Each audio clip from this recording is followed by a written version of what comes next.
आज हम लोग परसेंटेज यील्ड की बात करेंगे। जी हाँ, क्या होती है परसेंटेज यील्ड? सो चलिए समझना शुरू करते हैं। सबसे पहले यार आप देखो हमारे पास यील्ड क्या होती है। सो हम यील्ड को ऐसे डिफाइन कर सकते हैं कि the amount of product produce from the given amount of reactant. मतलब रिएक्टेंट से अमाउंट ऑफ प्रोडक्ट जो है वो प्रोड्यूस होती है, इसी को हम लोग कहते हैं जी यील्ड। ओके, तो उसके बाद जी हम लोग थ्योरेटिकल यील्ड पे आते हैं। What is theoretical yield? Theoretical yield से आपको पता चल रहा है कि यार ये वो यील्ड है जो हमारे पास थ्योरेटिकली आती है। थ्योरेटिकली मतलब केमिकल इक्वेशन से निकालते हैं, right. So the amount of product calculated on the basis of chemical equation is called theoretical yield. मतलब वो यील्ड जो हम लोग केमिकल इक्वेशन को देख के हम कैलकुलेट करते हैं, ऐसी यील्ड को हम लोग बोलते हैं theoretical yield, right. Theoretical yield को हम लोग कैलकुलेटेड यील्ड भी बोलते हैं और एक्सपेक्टेड यील्ड भी बोलते हैं, राइट। उसके बाद जी हम लोग आते हैं जी एक्चुअल यील्ड। सो आपको नाम से ही जाहिर हो रहा है कि यार एक्चुअल यील्ड का मतलब है कि वो यील्ड जो हम लोग एक्चुअली हासिल करते हैं। सो एक्चुअली कौन सी यील्ड होगी? यार एक्चुअली हमारे पास वही यील्ड होगी ना जो हम लोग लैब में एक्सपेरिमेंट के थ्रू से ऑब्टेन करेंगे।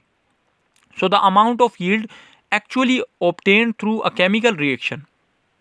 लैब में केमिकल रिएक्शन से हासिल होने वाली यील्ड जो है वो हमारे पास कौन सी यील्ड होती है जी? वो हमारे पास एक्चुअल यील्ड होती है। इसको हम लोग एक्सपेरिमेंटल यील्ड भी बोलते हैं, या इसको हम लोग एक दूसरा नाम देते हैं जी प्रैक्टिकल यील्ड का। जी हाँ, इसको हम लोग प्रैक्टिकल यील्ड भी बोलते हैं, राइट। हम इसको बड़ी आसानी से समझ लें तो यार देखो, मान लो हम लोग रात को सोने से पहले हम लोग ये सोचते हैं कि यार हम सुबह 10 किलोमीटर वॉक करेंगे, राइट। अगर हम लोग जो है ना थकें और रेस्ट ना करें, अगर हम लोग ना थकें और रेस्ट भी ना करें, तो हम लोग जो है 10 किलोमीटर की वॉक करेंगे, राइट। बट एक्चुअली हम लोग कितने किलोमीटर की वॉक करते हैं? 5 किलोमीटर की।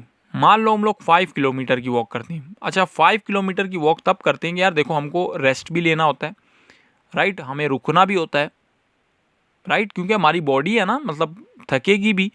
तो हम लोग एक्चुअल में 5 किलोमीटर की वॉक करते हैं, जबकि हम लोगों ने सोचा होता है 10 किलोमीटर की वॉक, राइट। तो हमारे पास थ्योरेटिकल यील्ड क्या है? 10 किलोमीटर की वॉक हम लोग करेंगे, बट एक्चुअल में तो हम लोग थकेंगे भी, हम लोग रुकेंगे भी, हम सांस भी लेंगे। तो 5 किलोमीटर की वॉक हम लोग करते हैं, राइट।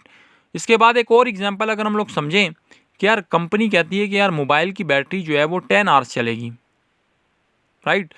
तो 10 आवर्स तो तब चलेगी जब हम लोग मोबाइल को यूज़ ही नहीं करेंगे, बट हम लोग तो मोबाइल को यूज़ करते हैं। सो मोबाइल के यूजेज की वजह से जो है बैटरी 8 घंटे चलती है। सो हमारे पास यहाँ पे थ्योरेटिकल यील्ड क्या है जी? 10 आवर। और एक्चुअल यील्ड क्या है जी? 8 आवर। तो अब हम अगर परसेंटेज यील्ड निकालेंगे तो परसेंटेज यील्ड हमारे पास बराबर होता है जी actual yield upon theoretical yield. So actual yield यहाँ पे हमारे पास 8 आवर थी, राइट, और थ्योरेटिकल यील्ड हमारे पास 10 आवर। और क्योंकि परसेंटेज हम लोग ले रहे हैं तो हम लोग 100 से मल्टीप्लाई कर देंगे। सो हमारे पास आएगा जी परसेंटेज यील्ड कितनी आएगी? 80% आएगी, राइट। तो ये हमने बहुत ही आसानी से जो है एक्चुअल यील्ड और थ्योरेटिकल यील्ड को जो है वो समझ लिया, राइट। नेक्स्ट है जी हमारे पास how to calculate theoretical and percentage yield, right.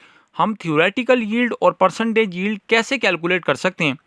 सो हमारे पास है जी क्वेश्चन नंबर 1 है, when 1.92 gram of magnesium was heated in the excess of oxygen to form magnesium oxide, calculate theoretical yield of magnesium oxide. Magnesium का बता दिया गया कि यार जब हमारे पास 1.92 ग्राम ऑफ मैग्नीशियम जो है वो रिएक्ट करता है एक्सेस ऑफ ऑक्सीजन के साथ और हमारे पास मैग्नीशियम ऑक्साइड बनाता है। सो कैलकुलेट करो मैग्नीशियम ऑक्साइड की थ्योरेटिकल यील्ड हमारे पास कितनी आएगी? मैग्नीशियम ऑक्साइड की थ्योरेटिकल यील्ड हमारे पास कितनी आएगी? सो यार सबसे पहले हम लोग को पता है कि यार मोलर मैस ऑफ मैग्नीशियम कितना होता है? 24 gram per mole. Okay, molar mass of magnesium oxide कितना होता है जी? मैग्नीशियम का होता है 24, ऑक्सीजन का 16, तो हमारे पास कितना आ गया? 40 ग्राम पर मोल। अब देखें यार सबसे पहला स्टेप हम लोग को क्या करना है? हम लोग को सबसे पहले केमिकल इक्वेशन को लिखना है, राइट, क्योंकि केमिकल इक्वेशन को लिखेंगे तभी हम लोग इसको सॉल्व कर पाएंगे। सो मैग्नीशियम जो है वो ऑक्सीजन के साथ रिएक्ट करके हमारे पास मैग्नीशियम ऑक्साइड बनाता है, राइट। अब देखो यार हमने इक्वेशन को बैलेंस भी करना है। यहाँ पे 2 ऑक्सीजन है, यहाँ पे 1 था तो हम लोगों ने 2 लगा दिया, फिर इधर मैग्नीशियम 2 है तो इधर भी हम लोग को 2 लगाना पड़ा, राइट। उसके बाद हम लोग क्या करेंगे, compare mass ratio. Second step हमारे पास क्या है, मैस रेशो को कंपेयर करेंगे, राइट। तो यार हम एक तरफ मैग्नीशियम लिख लेंगे, दूसरी जानब हम लोग मैग्नीशियम ऑक्साइड लिख लेंगे। हमें पता है कि यार मैग्नीशियम के 2 मोल्स जो हैं वो मैग्नीशियम ऑक्साइड के 2 मोल्स बनाते हैं। मैग्नीशियम का 1 मोल मैग्नीशियम ऑक्साइड का 1 मोल बना रहा है, राइट। तो यार अगर हम लोग मोलर मैस देखें तो यार देखो मोलर मैस हमारे पास मैग्नीशियम का होता है 24, राइट। तो स्टोइकियोमेट्रिक कोफिशिएंट है जी यहाँ पे 2, तो 2 से मल्टीप्लाई कर देंगे तो हमारे पास मैग्नीशियम का मैस आएगा 48 ग्राम पर मोल, राइट। इस तरह से मैग्नीशियम ऑक्साइड के भी 2 मोल हैं, तो एक का मैस आता है 40 ग्राम पर मोल, तो 2 का कितना हो जाएगा, 80 ग्राम पर मोल हो जाएगा। अब हमें मैग्नीशियम का मैस दिया था 1.92 ग्राम, हमें फाइंड आउट करना है जी मैग्नीशियम ऑक्साइड का, तो यूनिटरी मेथड से इसको सॉल्व करेंगे, राइट। तो हमारे पास थ्योरेटिकल यील्ड जो है वो मैग्नीशियम ऑक्साइड की कितनी आएगी, वो आएगी 3.2 ग्राम, राइट। 3.2 ग्राम जो है वो हमारे पास थ्योरेटिकल यील्ड है किसकी जी, मैग्नीशियम ऑक्साइड की, राइट। उसके बाद जी हम लोग जो है वो नेक्स्ट क्वेश्चन पे आते हैं। नेक्स्ट क्वेश्चन है जी हमारे पास क्वेश्चन नंबर 2, और इसमें हमारे पास दिया हुआ है कि यार if 1.27 gram of copper sulphate reacts with excess of zinc metal, 0.392 gram of copper metal was obtained during chemical reaction, calculate the percentage yield of copper metal. Okay, so हमसे copper metal की जो है वो percentage yield पूछ ली गई है। अगर हम लोग देखें यहाँ पे हमारे पास जो है एक्चुअल यील्ड हमें दी गई है जी 0.392 ग्राम, जो कि हमारे पास कॉपर की जो एक्चुअल यील्ड है वो हमें गिवन है। उसके साथ साथ हमें मोलर मैस जो है वो तो पता ही है कि कॉपर का हमारे पास मोलर मैस होता है 64 ग्राम पर मोल, और molar mass of copper sulphate जो है वो भी हमें पता है कि जी हमारे पास कितना है जी 64 प्लस 64 कॉपर का हो गया, 32 जो है वो हमारे पास सल्फ़र का है, राइट। और ऑक्सीजन का 16 होता है, तो यहाँ पे हमारे पास जो है 4 ऑक्सीजन है, तो हम जब सबका सम करेंगे तो हमारे पास आएगा 160 ग्राम पर मोल, राइट। तो ये हमारे पास कॉपर सल्फेट का मोलर मैस है। उसके बाद हम लोग सबसे पहला स्टेप जो है वो क्या करेंगे, हम लोग जो है सबसे पहले केमिकल इक्वेशन को लिखेंगे। केमिकल इक्वेशन को हम लोगों ने लिख लिया, हम देखेंगे कि यार ये केमिकल इक्वेशन हमारे पास बैलेंस है कि नहीं है बैलेंस, राइट। तो ये तो हमारे पास बैलेंस है, अगर आप देखो तो केमिकल इक्वेशन हमारे पास क्या है जी, बैलेंस है। दूसरे स्टेप में हम लोग क्या करेंगे, कंपेयर मैसेज रेशो, हम लोग मैसेज के रेशो को जो है वो कंपेयर करेंगे, राइट। तो कॉपर सल्फेट को हम लोग लिख लेंगे और उसके रेशो में हम लोग कॉपर लिख लेंगे। कॉपर सल्फेट का 1 मोल, तो कॉपर का कितना मोल प्रोड्यूस हो रहा है, कॉपर का कितना मोल प्रोड्यूस हो रहा है जी, 1 मोल। तो यार अगर इसका मोलर मैस हम लोग देखें तो हमारे पास कितना है जी 160 ग्राम, राइट। और कॉपर का मोलर मैस हमारे पास होता है जी 64 ग्राम। तो यार हमें जो कॉपर सल्फेट का मैस दिया गया था वो हमें दिया गया था जी 1.274 या 27 ग्राम, राइट। तो हम लोगों ने जो है यहाँ पे ग्राम ही कर लेते हैं, यहाँ से हम लोग इसको 1.274 कर लेते हैं, राइट। यहाँ पे हम लोग अगर इसको यहाँ पे 1.274 ग्राम हम लोग कर देते हैं, ओके 1.274 ग्राम, राइट। अब बेटर हो गया, ओके। अब ये इसके बाद जी हम लोग 1.274 ग्राम और इसका जो कॉपर का हम लोग एक्स मान लेंगे, यूनिटरी मेथड से इसको सॉल्व करेंगे, राइट। तो हमारे पास आंसर आएगा थ्योरेटिकल यील्ड की फॉर्म में हमारे पास आएगी जी 0.51 ग्राम, राइट। अब हमें जो है परसेंटेज यील्ड निकालनी है। तो यार परसेंटेज यील्ड का हमें पता है कि फार्मूला होता है जी actual yield upon theoretical yield multiply by 100। तो एक्चुअल यील्ड हमारे पास कितनी है जी, एक्चुअल यील्ड जो है वो हमें गिवन थी, जो कि हमारे पास थी 0.392 ग्राम, राइट। तो हमें एक्चुअल यील्ड गिवन थी, यहाँ से हम लोगों ने जो है वो थ्योरेटिकल यील्ड निकाल ली।